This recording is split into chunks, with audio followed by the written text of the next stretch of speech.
this time, she said. Hi, boys and girls, and welcome back. And this week we are going to learn all about wild animals. The last few weeks that you were on, you learned all about pets and their environment.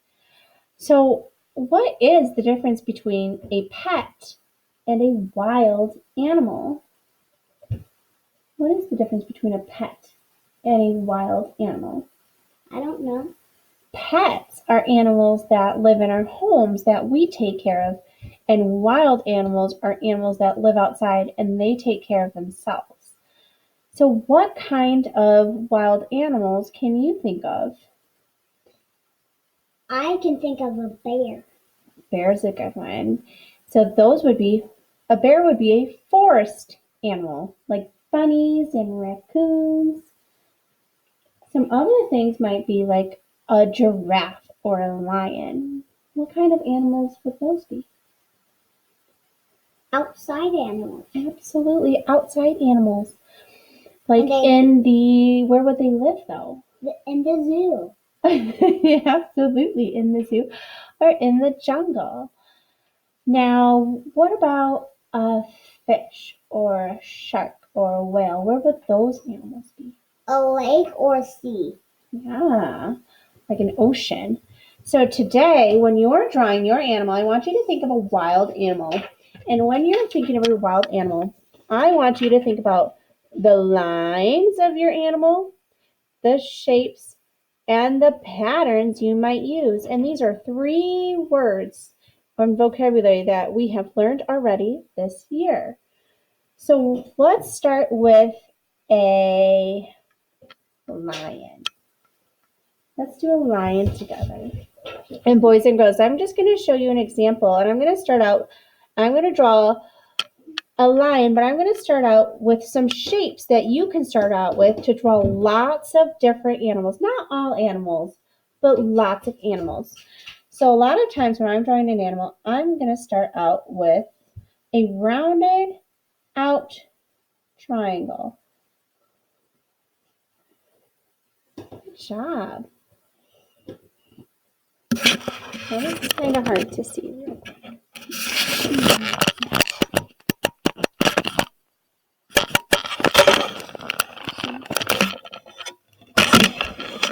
Sorry. So as I said, you're going to start with like a rounded out triangle.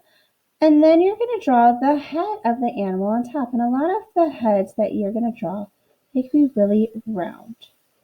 And I overlapped it onto this shape. Now we're not going to see this part anymore, so go ahead. If you have an eraser, erase that part. So now we've got the body to our animal, and we've got her head. Good job on that. So if we were going to do a lion, what kind of line should I draw around the lion's head for the mane? What do you think? A bumpy line or a zigzag line? Well, you're going with a bumpy line. Since Charlie's over here showing you a bumpy line, I'm going to kind of do a zigzag line for the lion.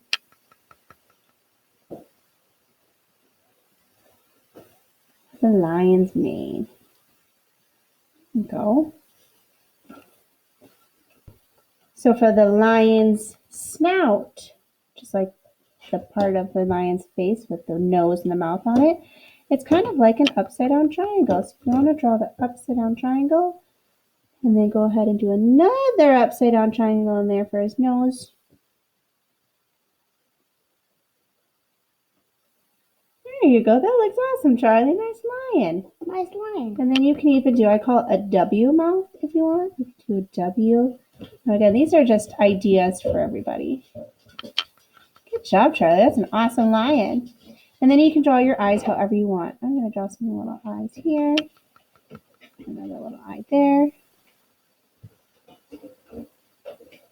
You can draw eyes laughing. You can draw eyes like these cute little eyes with the circles. Lots of different ways to draw different eyes. Draw eyes like this with the circles and then the little cut in them.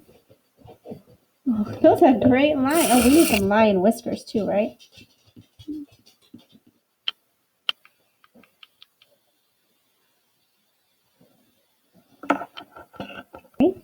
So now if you want to finish, you can draw like the little paws down at the bottom. Like you can draw little U paws, like if your lion's sitting down. So I have my lion sitting down. And then if you want, you can even draw the legs, which can be like this, like he's sitting down. And then a long lion tail. I call that a teardrop shape.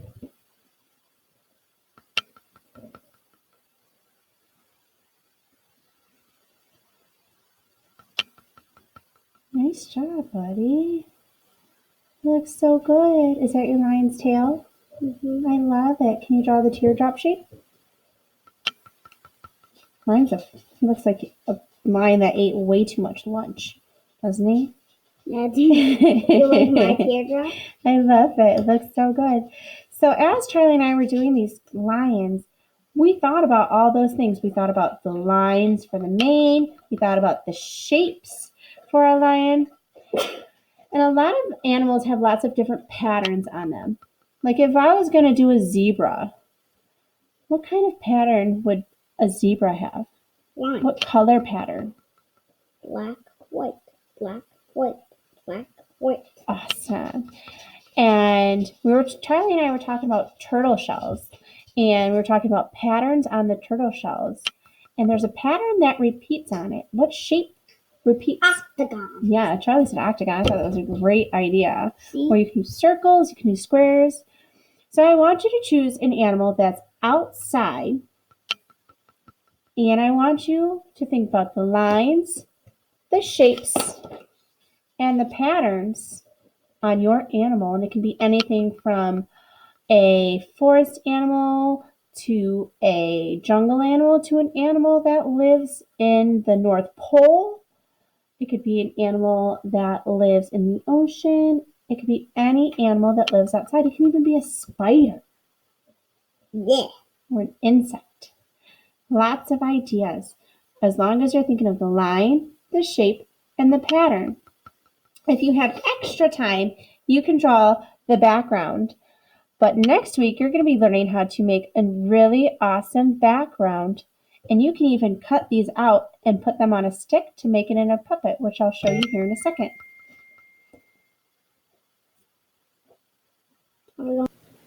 So now that Charlie and I have completely finished our animal, our lion, we colored our lions in, we cut them out, and you can even go ahead, if you have popsicle sticks or you have any kind of stick, toothpick, you can even, cut out a long rectangle out of a piece of cardboard. Use your imagination, and we're going to add a little glue to the end of it. And you can stick your animal onto the end of your sticker cardboard. Good job. Here's Charlie's.